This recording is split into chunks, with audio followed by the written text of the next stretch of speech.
पूर्व राज्यपाल सत्यपाल मलिक ने एक बार फिर पीएम नरेंद्र मोदी पर निशाना साधा है। मलिक ने कहा, मोदी ने डर कर कृषि कानून वापस लिए हैं। अब वे डर की वजह से ही गुरुद्वारों में जाते हैं।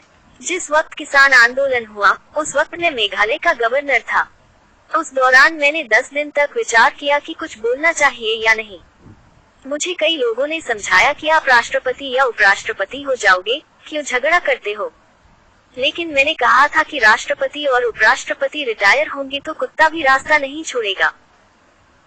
सीकर के सूतत गांव में आयोजित कार्यक्रम में सत्यपाल मलिक के साथ नागौर सांसद हनुमान बेनीवाल, सीकर सांसद सुमिधानंद सरस्वती सहित तमाम अन्य जनप्रतिनिधियों ने शिरकत की।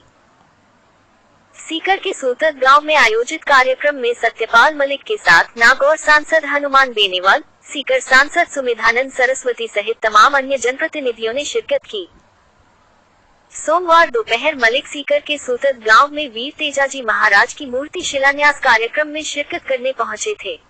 कार्यक्रम में उन्होंने कहा, इस वक्त देश में जबरदस्त लड़ाई है। वो किसी को दिख रही है तो किसी को नहीं दिख रही। सरकार की तरफ से किसान और किसान कौमों, जमीन, रोजगार और जवानों पर हल्ला बोला जा चुका है। हमारी फसल का दाम नहीं दे रहे हैं। मलिक ने कहा, आदमी अपने स्टैंड, बोली से जिंदा रहता है। और मैं आखिरकार अपना इस्तीफा जेब में रखकर पीएम से मिलने गया। मेरा उनसे 5 मिनट में झगड़ा हो गया, क्योंकि वे बहुत घमंड में थे। मैंने कहा था कि किसान 4 महीने से पड़े हैं, उनसे बात कर लीजिए। उन्होंने कहा कि चले जाएंगे, कुछ नहीं होगा। उस वक्त मुझे बहुत बुरा लगा और मैंने कहा कि न आप सिखों को जानते हैं और न जाटों को। ये तब जाएंगे जब आप चले जाओगे। मैंने उन्हें बताया कि सिखों के गुरु महाराज ने अपने 4 साहबजादे खापा दिए, लेकिन समझौता नहीं किया। ये तो हमारे वाले हैं जो हर 6ठे महीने लाल किले पर चढ़े रहते थे। इन्होंने अकबर की कब्र खोदकर उसका दाह संस्कार कर दिया था। ऐसी कौमों से लड़ा नहीं जाता, बल्कि बातचीत की जाती है। फिर 2 महीने बाद में ही उन्होंने माफी मांगकर काले कानून वापस लिए, क्योंकि मैंने उन्हें सिखों के मामले में तो इतना डरा दिया था कि उसके बाद तो वह पीला पटका माथे पर लगाने लगे।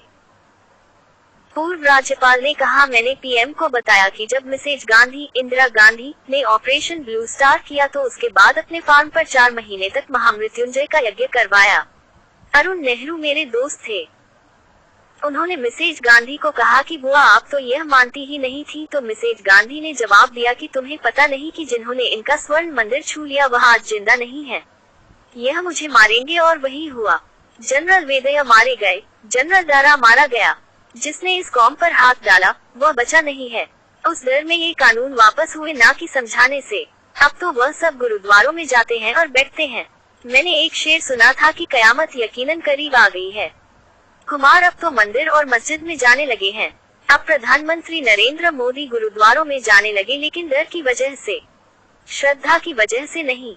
क्योंकि पंजाब में एक दिन उनका काफिला रोक दिया गया। वह किसी ने जानबूझकर नहीं रोका था।